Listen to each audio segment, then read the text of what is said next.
And see, this retracement is shrinking as we speak. And hopefully it won't last too much longer. And we can keep this nice elevator going. But right now, that's a pretty big red-green candle, guys. And it's only getting longer and longer. Oh, and another red. Ooh, oof. That's not good, guys. That's not good. Turn that frown upside down. Asia woke up, took profits, time to pump.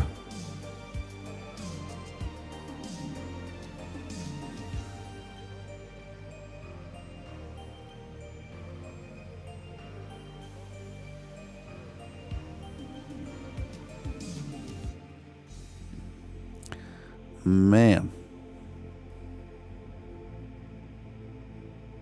And now it's kind of neutralized for what I'm seeing on the buy sell orders right now. I'd say it's neutralized.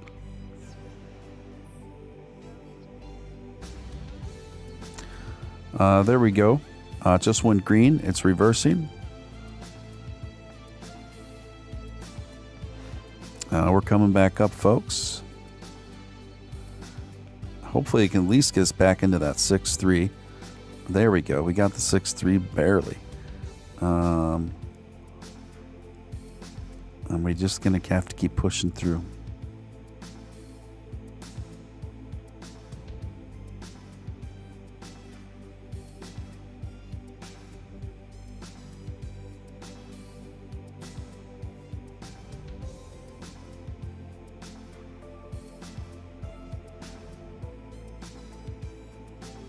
Johnny says, I only want to see green candles.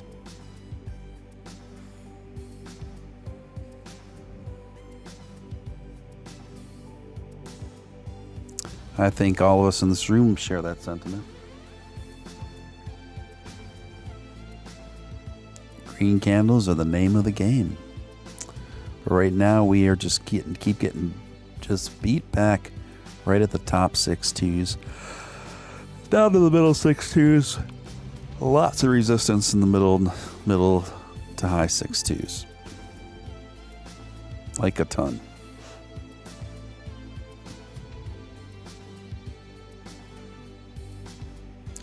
Guys, if you're new here, you've been listening to Stephen Steele. This is Stephen Steele Live. Dogecoin for Insomniacs. If you've enjoyed yourself at all, like what we're doing here, please, by all means, press the subscribe button and the notification bell so you know exactly when we go up.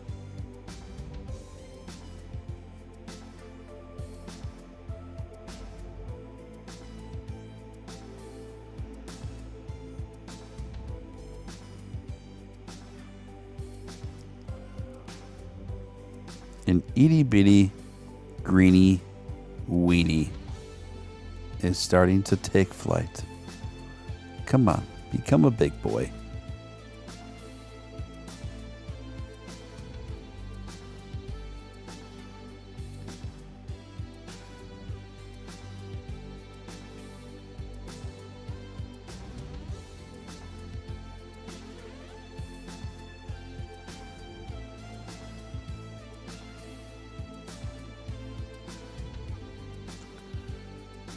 All right, guys. We're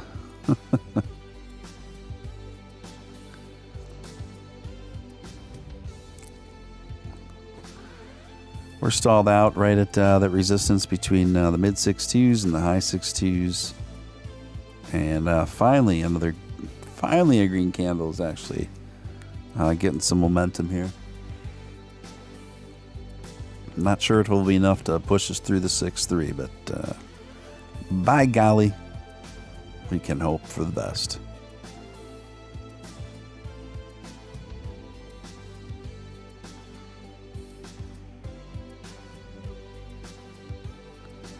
Looks like we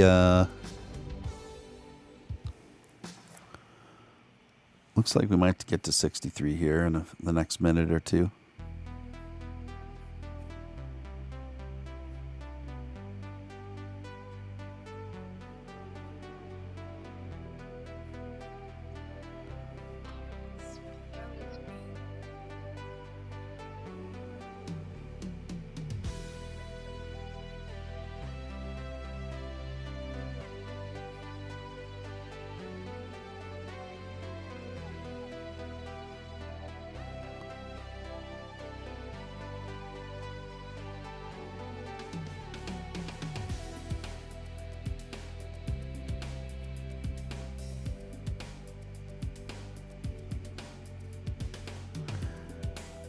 And right when it looked good, we just keep getting beat back on that mid 6.2.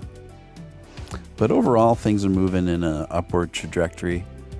But right now, it's a bit like watching paint dry, to be honest with you. Not a lot of dynamic going on right there. I'm not even going to look at these candles until this thing's at 635. Johnny Bullett's coming with a $2 super chat, and the lo-fi one-up crunch, the pixelated crunch. I love it. I love the graphic, and thank you, Johnny. Appreciate the support, dude. Really appreciate it.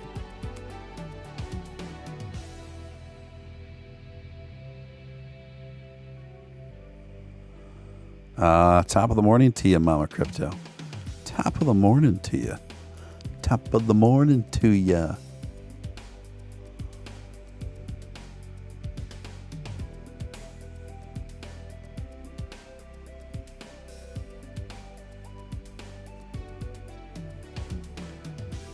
A lot of OGs programmed rotations from one to the other.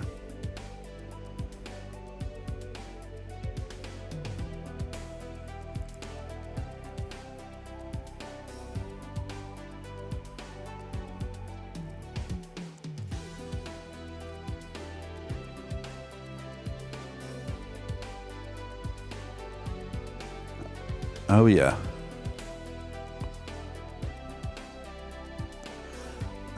Listen, gang, it's going on to...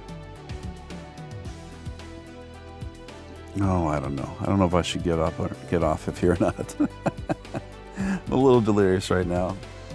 And I can't find my television remote, which is not good because putting on a little TV in the background is how I fall asleep.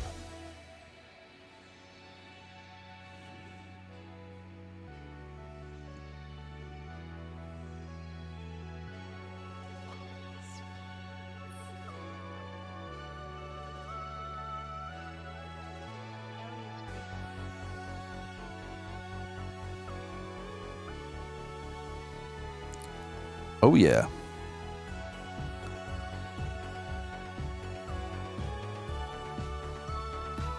So, guys, don't forget, I will be live here tonight at about 10 p.m. Central Standard Time. I'm not sure who will be joining me later tonight. Might be Nick. Might be someone. Nope. I got, okay, so I think 2 potential guests for tonight's show. Nick Balls for the first hour, and then I think Heather's going to come in and join us for a bit after that. So watch for that show tonight. And then after that, Saturday night, I'm going to be doing a special Saturday night live viewing party, market watch. And we'll just see how it all shakes out. And we'll be doing it together. So that will be on Saturday night. So don't forget about that, guys. And as for the rest of the stuff, I'll just keep you posted on when the other guests will be coming through. And yeah. My show isn't quite big enough yet for a lot of guests that some of the guests anyway, that I would like to have on, have access to. But I think that will come in due time. We've been making a lot of really good progress in a pretty efficient amount of time, honestly, so.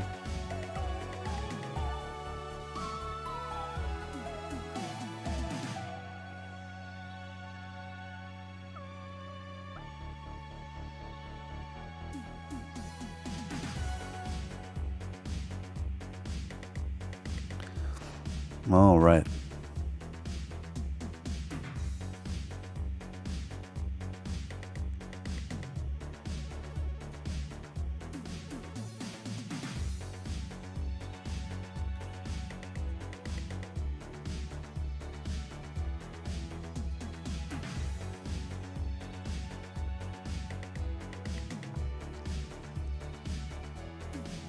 I'm great. Ethereal Summit today, day 2. I'm kind of awake.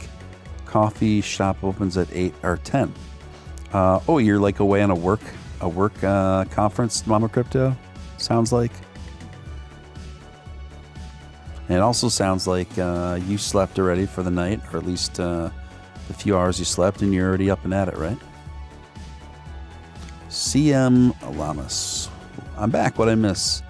You didn't miss a darn thing, my friend. You really didn't. We've just watched Doge trade sideways at about 62 cents for the last couple hours. Then it went up to 63 cents for like a second. And now we're back down to the low 6.2. It's just not very dynamic, my friend.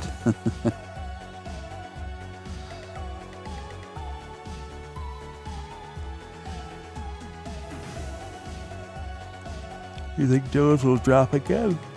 If so, to what? That could go. I could see Doge going all the way down to 48 cents before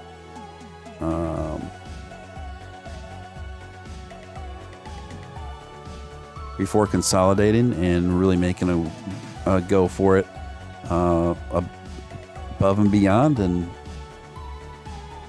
through past 70 cents.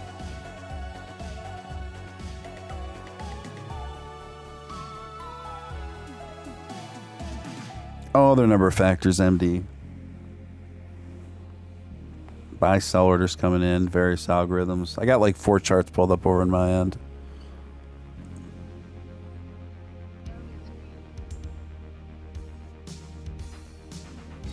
I have to stay up and finish my work, and now I'm going to have to listen to regular music and not your covers. Oh. We are the Crypto Vampire Hours. Yes, indeed. CM Lamas. Very true, my friend.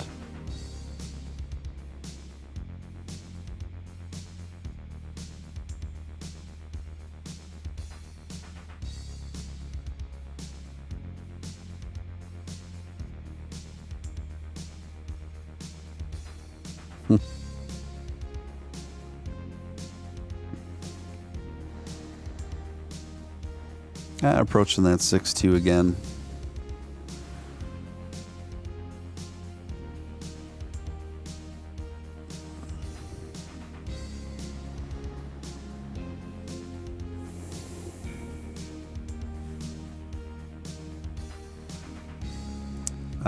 Listen, gang, I would love to stay up with you guys longer. I'm honestly not even super tired. I think it's because of the steroids I'm on. So I'd love to stay with you guys longer, but the fact is I can't sleep the entire day away. I've got things I have to do. So at this, I'm going to wind the stream down. However, I want each and every one of you who haven't already subscribed, I want you to hit subscribe right now and hit the notification bell so that you know exactly when I hit the airwaves again, and you won't miss it, and you'll make new friends with this community, and we're just going to keep growing this thing together. And if you know anyone else that might dig this content, might dig this channel, feel free to tell them about it. Anyway, I'd like to thank everyone for coming tonight and hanging with me throughout the evening. I'd like to give a special thank you to my mods who always do a wonderful job. I've got the best mods. And I'd like to thank each and every one of you for coming out. It's awesome. And I'd like to thank everyone who super chatted. I appreciate that. Yeah, and that's about all I got, guys. And at that, I'm going to leave you guys with my outro. And until then, I'll see you guys later. This is Steven Steele signing off.